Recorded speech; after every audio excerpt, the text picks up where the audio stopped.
حي على الفلاح.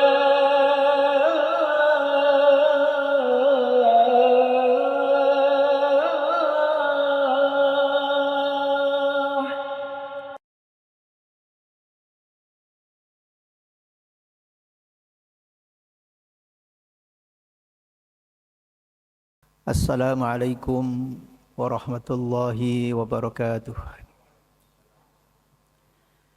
Alhamdulillahilladzi anzala ala abdihil kitaba wa lam yaj'al lahu iwaja. Asyhadu an la ilaha illallah wa asyhadu anna Muhammadan abduhu wa rasuluh. Arsalahu Allahu basyiran wa nadhira wa da'iyan ila Allahi biidnihi wa sirajan munira. Allahumma salli wa sallim wa barik ala hadha nabiyil karim qaidil mujahidin wa imamil muttaqin wa ala alihi wa ashabihi ajma'in. Fa usikum ibadallah wa iyaya nafsi bitaqwallah faqad fazal muttaqun. Hadirin jamaah sekalian, Bapak Ibu yang kami hormati. Pertama tentu mari kita saling mengingatkan untuk terus belajar bersyukur kepada Allah Subhanahu wa taala atas semua karunia dan taufik yang Allah berikan kepada kita.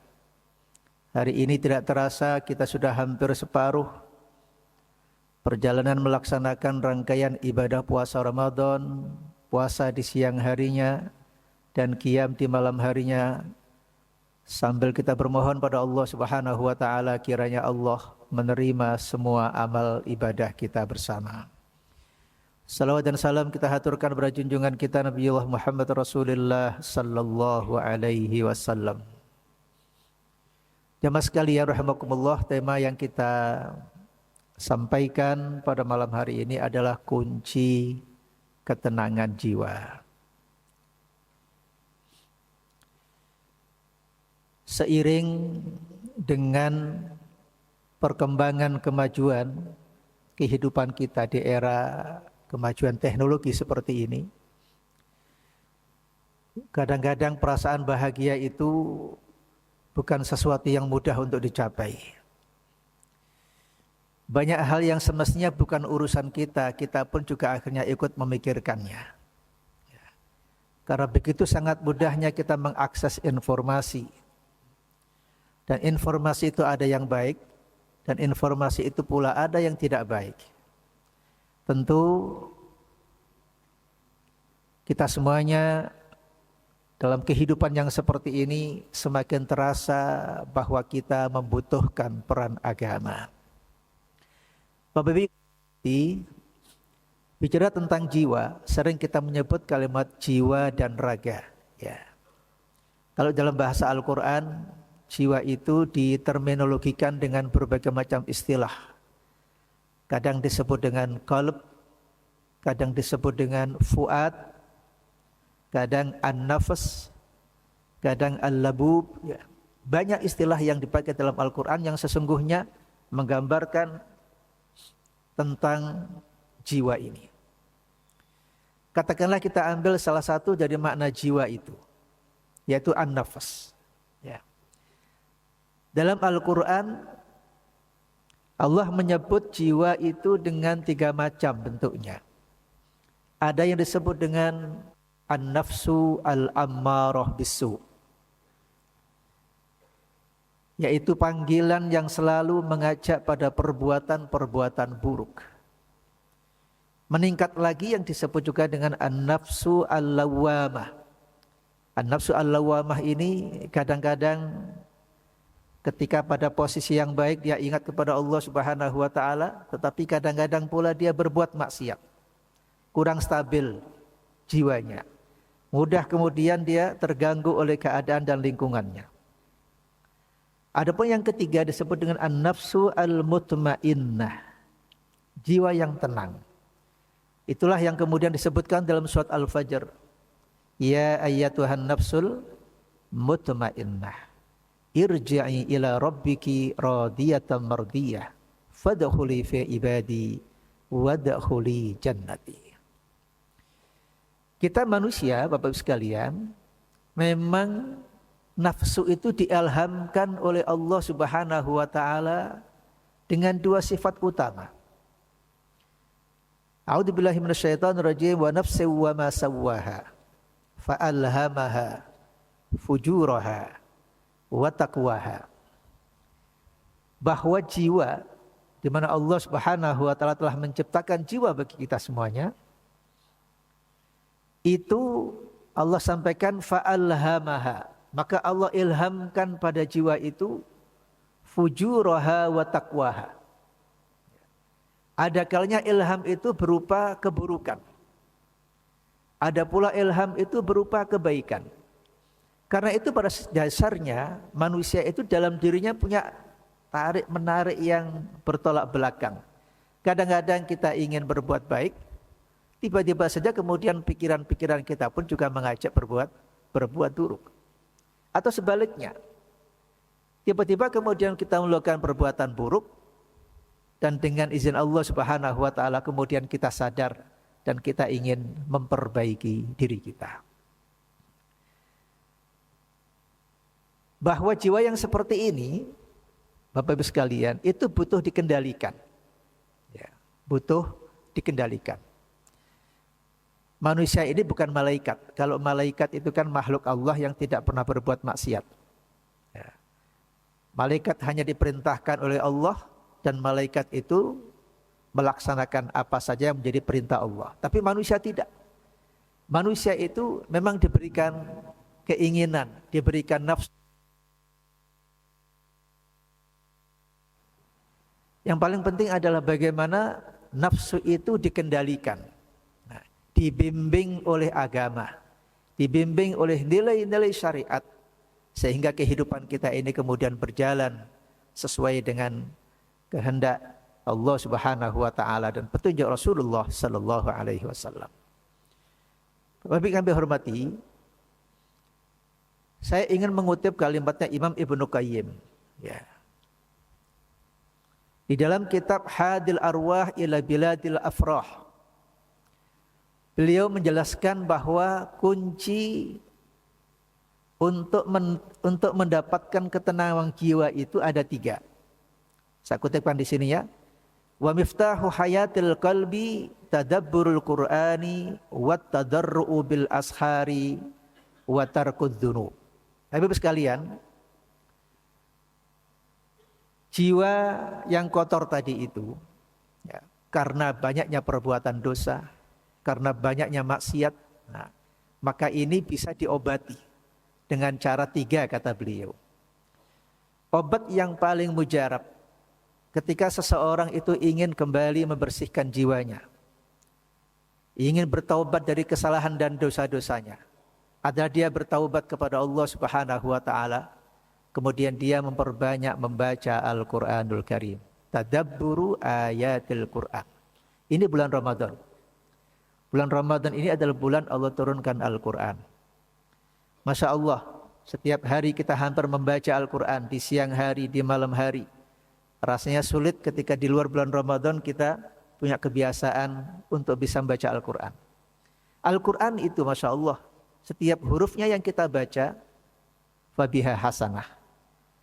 Setiap huruf yang kita baca, la aqulu alif lam harfun, walakin alif harfun, walam harfun, wa mim harfun, wal hasanatu bi asri amsalihah.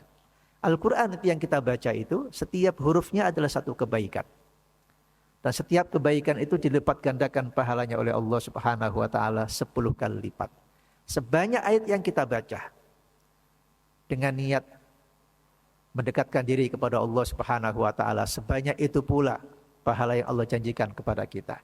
Jadi orang yang ingin tenang jiwanya, maka dia harus dekat dengan Al-Qur'an. Karena Al-Qur'an adalah kalamullah, petunjuk Allah. Al-Qur'an adalah hudan, adalah petunjuk dalam kehidupan kita. Pernah suatu ketika Nabi SAW menyampaikan dalam satu pesannya, barang siapa yang dalam hidupnya ingin selamat, maka hendaknya dia kembali kepada Al-Quran dan sunnah Nabi SAW. Yang kedua,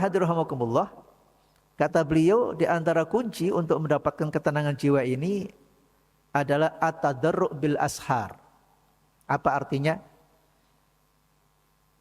Kita perlu untuk bangun malam melaksanakan sholat qiyamul lail. Sholat itu sendiri, subhanallah wala dzikrullahi akbar. Sholat 5 waktu yang kita laksanakan setiap hari itu sudah merupakan terapi tersendiri bagi orang yang ingin membersihkan jiwanya. Ditambah lagi kalau kemudian dia bangun di malam hari. Ketika orang sedang terlelap tidur, dia berjaga diri, dia bangun dari tidurnya, dia mengambil air wudhu. Kemudian dia menghadap kepada Allah Subhanahu wa taala. Itu adalah waktu-waktu yang terindah.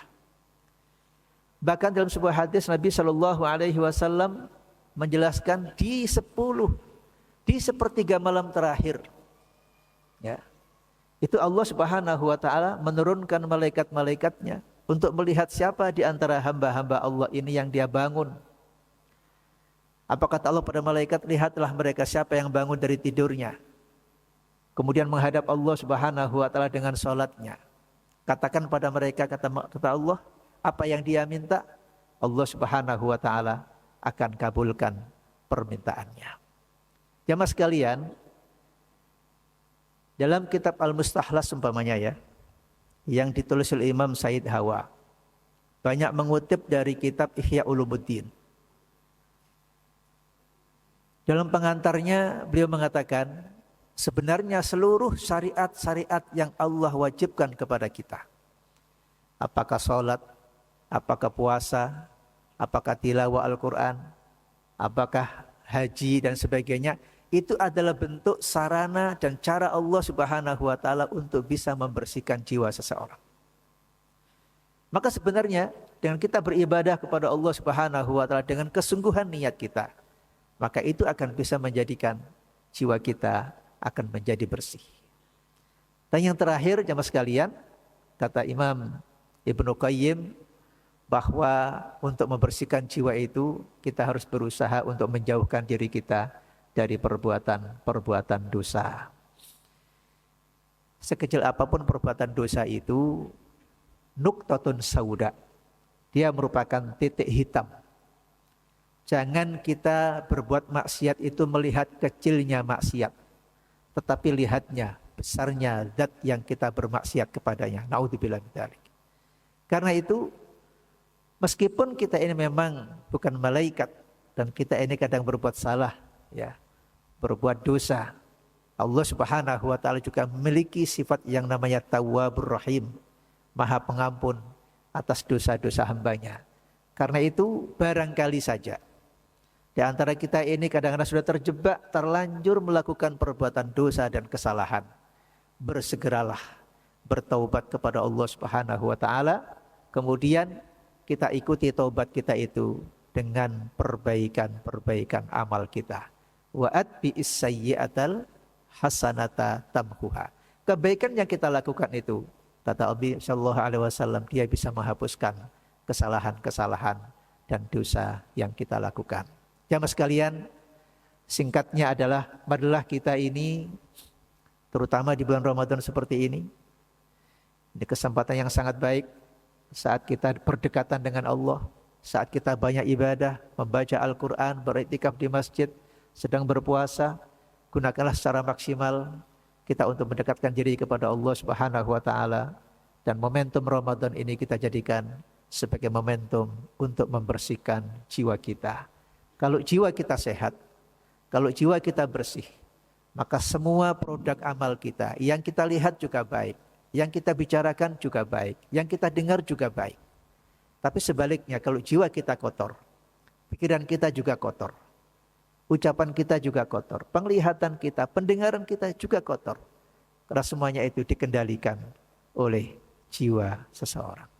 Mudah-mudahan Allah Subhanahu wa taala melalui rangkaian ibadah-ibadah kita, khususnya di bulan Ramadan ini, Allah Subhanahu wa taala mengampuni dosa-dosa kita dan membersihkan jiwa kita. Subhanakallahumma wa bihamdika asyhadu an la ilaha illa anta astaghfiruka wa atubu ilaik. Alafu minkum. Assalamualaikum warahmatullahi wabarakatuh.